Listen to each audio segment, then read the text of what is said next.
place should burn in hell! Walang niya ka?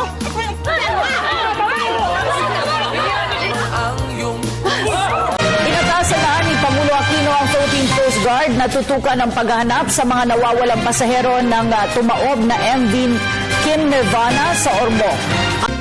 Samantala, inilatag ng pamahalaan ng ARMM ang mga programa at Samantala, Defense Secretary Volker Gasmin pinapurihan ang katapangan ng mga Filipino peacekeepers na nakipaglaban sa Syrian rebels. Samantala, mahigit 2,000 evacuees sa Mayor Joaquin Enriquez.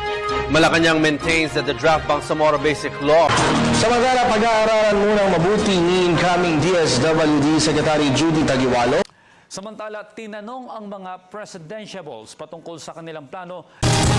Meanwhile, the Senate is ready to open its books for an extensive review by the Commission on Audit.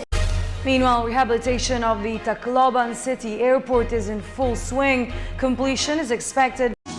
Samantala, sa formal na pagsisimula ng Ramadan ngayong araw ng ating mga kapatid. Almighty God, our Father, bless this wonderful nation.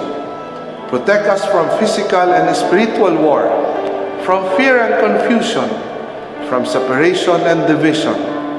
Be present to our leaders.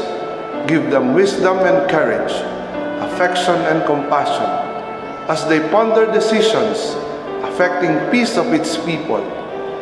Make us more deeply aware of our beginnings, remembering not only our rights, but also our duties and responsibilities as a citizen.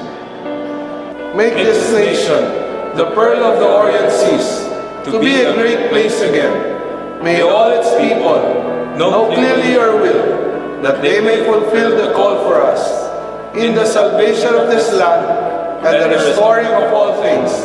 In the name of your Son, Jesus Christ, our Lord and Savior.